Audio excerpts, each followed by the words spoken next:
You're watching this video because you're in the market to buy an old, cool, classic car, right? Something like this. So anyone that's subscribed to my channel knows I've been working on this Project Mustang for a very long time. This happens to be a 1972 Mustang Fastback. Okay, so you are about to make a big purchase on an old classic car, right? You found one, it's cheap, it's in your budget, and you're ready to go. I'm gonna show you the 3 most important things you need to check before you go any farther with a car, right? There's been a million videos on this. I have friends that have asked me about this. I'll get messages all the time from friends saying, hey, I found this car on Craigslist. What do you think? It's a good deal. Should I get it? Yada, yada, yada. I'm gonna show you the 3 most important things. This is the title to my 72 Mustang. You can see it right there. And I have that piece of orange there blocking out my actual contact information. So under there, my contact information. First thing you want to do, go to the car, make sure the seller's present, and ask to see the title. Make sure the title isn't a rebuilt title or a salvage title. If it is, it doesn't necessarily mean the car is a loser. It's just not going to have the same value as a car that doesn't have a rebuilt title. Understand that first and foremost. I made this little piece of paper to show you the 3 things you need to check before you buy a classic car. Check the VIN number on the title. So you look here, there's the VIN number. Note it, write it down in your phone, leave it up on your screen. That is the car you're buying, not this. You're buying this car. This is where your value is in the title. The next place you want to go is the dash. And I have an example dashboard here because I cannot get over to mine because it's sandwiched in here. This is an example dash that was purchased a long time ago on the Mustang, and I've been meaning to do this video. Look at the VIN number on the dash. Make sure that number matches that number. It has to match this number.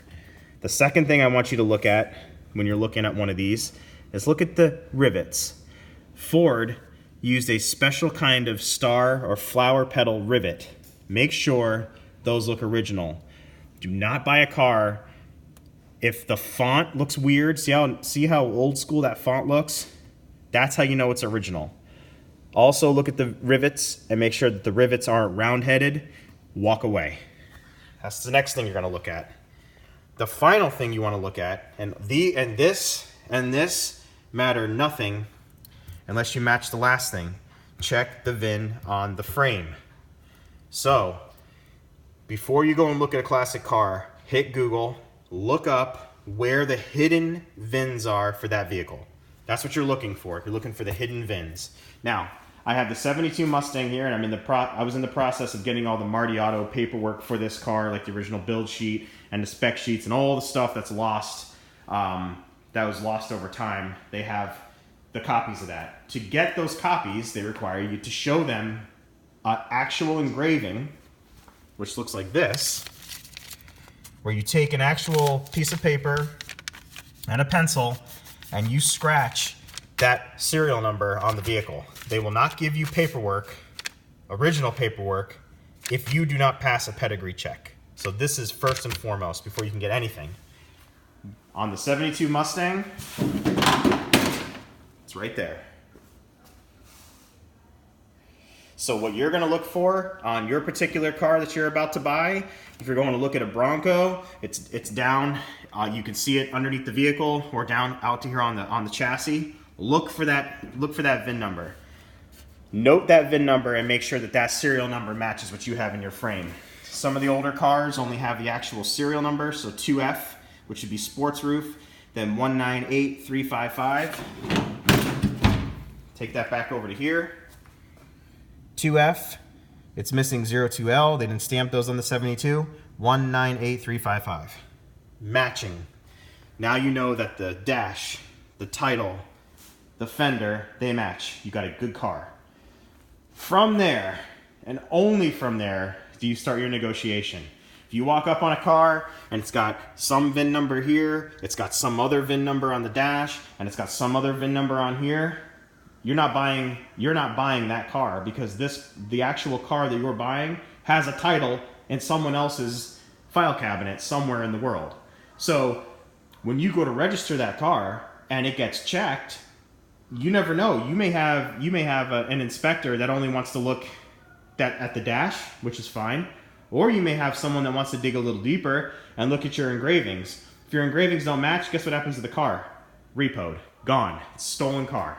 So those are the three things you look for when you're buying a classic car.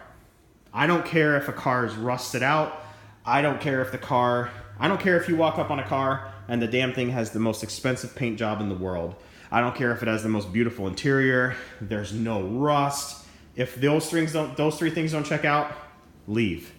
So I hope this helps you guys. I want you to show this video to anyone that's thinking about buying a classic car. It's not to rain on anybody's parade, but it's something you have to pay attention to, because at the end of the day, if these three things don't match, you're buying parts. That's all you're buying.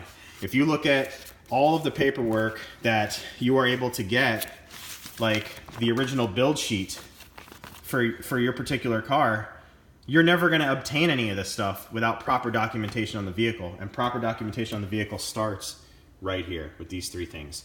So I thank you guys again for watching the video. If you have any questions at all, comments, feedback, please post them down in the description below. I want to make sure that this video is educational and it helps people, because I'm tired of seeing people get burned, and I'm tired of seeing the crap up on Craigslist that's being sold $2,500 for a 65 Mustang that looks gorgeous, that has a rebuilt title, no VIN numbers on it. I mean, they're screwing people left and right now.